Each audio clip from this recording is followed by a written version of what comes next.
అత్యాధునిక టెక్నాలజీతో నడుము మరియు వెన్నునొప్పికి treatment Tejas spine care Somajiguda Sainikpuri Gachibowli. నమస్తే, welcome to Suman TV. Ahmedabad విమాన ప్రమాదం ఏదైతే ఉందో ఇందులో భారతదేశానికి సంబంధించిన వాళ్ళే కాదు, ఇతర దేశాలకు సంబంధించిన వాళ్ళు కూడా ఇందులో ప్రాణాలు కోల్పోవడంతో భారతదేశమే కాకుండా ఈ ప్రపంచం మొత్తం కూడా ఘనమైన నివాళి అర్పిస్తుంది, దిగ్భ్రాంతి వ్యక్తం చేస్తుంది.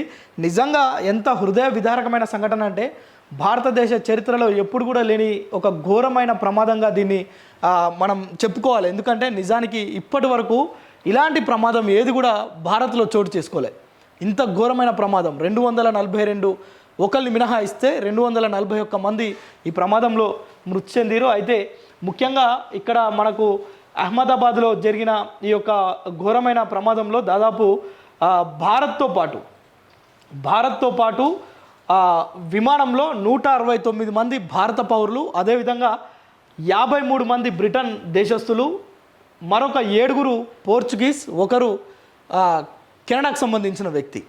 సో వీరందరూ కూడా అహ్మదాబాద్ నుంచి లండన్కి వెళ్ళేందుకు ప్రయాణమయ్యి చాలామంది మనం చూస్తున్నాం. ఇక్కడ కొందరు పాపం వీడియోస్ తీసుకుంటున్నారు, సెల్ఫీ, అంటే ఫ్లైట్ ఎక్కాను, స్టార్ట్ అయ్యాను అని చెప్పి మనకు కొన్ని వీడియోస్ కూడా వచ్చాయి. ఈ వీడియోస్లో వాళ్ళు ఎక్కి ఆనందపడ్డ కొద్ది క్షణాల్లోనే, వాటిని క్షణాలు కూడా అనాలో లేదో, సెకండ్స్లో, కేవలం 3-4 సెకండ్స్లోనే ఆ యొక్క ప్రమాదం జరిగి అది మొత్తం కూడా ఒక దాన్ని ఏమంటారు, పెద్ద విస్ఫోటనం అంటే ఒక పెద్ద న్యూక్లియర్ బాంబ్ పేలినట్లుగా పేలి పెద్ద మంటలు రావటం. ఆ మంటల్లో దాదాపు 241 మంది మృతి చెందడం మనకు ఇక్కడ కనిపిస్తుంది. సో నేను ఒక్కసారి మీకు ఈ వీడియోస్ ఒకసారి చూపించే ప్రయత్నం చేస్తా. ఎందుకంటే నిజానికి ఇందులో చనిపోయిన వారిని ఎవరిని ఎలా గుర్తుపట్టాలో కూడా తెలియని పరిస్థితి ఈరోజు మనకి ఇక్కడ కనిపిస్తుంది. విమానం ఎలా కూలిందో ఒక్కసారి చూడండి. ఇది ఇక్కడ నుంచి విమానం టేకాఫ్ అయింది. జస్ట్ మనం సెకండ్స్ లెక్క పెట్టుకోవచ్చు. ఈ వీడియోలో మనకు స్పష్టంగా కనిపిస్తుంది. జస్ట్ విమానం టేకాఫ్ అయింది. అది ఎగిరిన ఒక 6 నిమిషాల్లోనే చూడు దుమ్ము లేపుకుంటూ అది పైకి ఎగిరిపోయింది.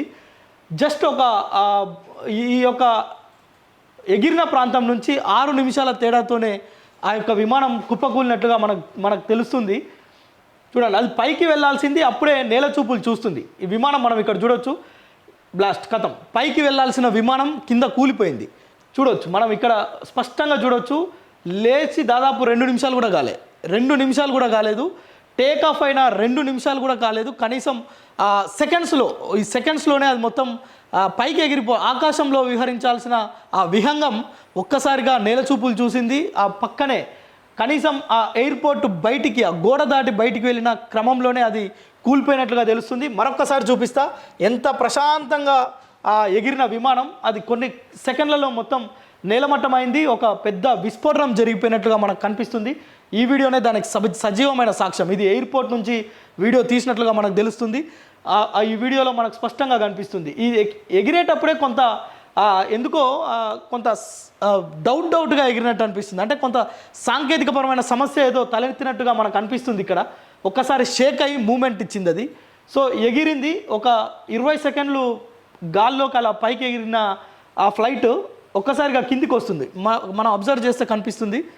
ఒక్కసారిగా కిందికి వచ్చింది. ఒక 10 సెకండ్లోనే మొత్తం కూడా కూలిపోయి ఈ బ్లాస్ట్ జరిగిపోయినట్టుగా, ఈ ప్రమాదం జరిగినట్టుగా మనం అక్కడ చూస్తున్నాం. అయితే మొదట ఈ ప్రమాదం జరిగినప్పుడు ఒక చెట్టును ఢీకొట్టడం వల్ల ఈ ప్రమాదం జరిగిందని చెప్పారు. కానీ ఎయిర్ ఇండియాకు సంబంధించిన మొత్తం కూడా మనకు వస్తున్న ఇన్పుట్స్ ఏంటి అంటే, మొత్తం అక్కడ ఆ ఫ్లైట్లోనే ఏదో సాంకేతిక పరమైన సమస్య వచ్చింది. ఆ సమస్య కారణంగానే ఇది బ్లాస్ట్ అయిందని మనకు ఎయిర్ ఇండియాకు సంబంధించి కూడా ఇప్పటికే అఫీషియల్గా వెల్లడించడం మనం చూస్తున్నాం. అయితే నిజానికి ఈ యొక్క ప్రమాదంలో కొంతమంది అయినా బతుకుతారేమో అని ఊహించినప్పటికీ కూడా ఒకే ఒక్కరు తప్ప మిగతా మొత్తం కూడా మృతి చెందినట్లుగా తెలుస్తుంది. అయితే ఈ విమానం పోయి ఒక హాస్టల్ భవనం పైన పడడంతో అక్కడ కూడా యువ డాక్టర్లు ఉన్నట్లుగా మనకు తెలుస్తుంది. ఆ యువ డాక్టర్లు ఎంతమంది ఉన్నారు ఏంటి అనేది నేను మీకు వివరించే ప్రయత్నం చేస్తా.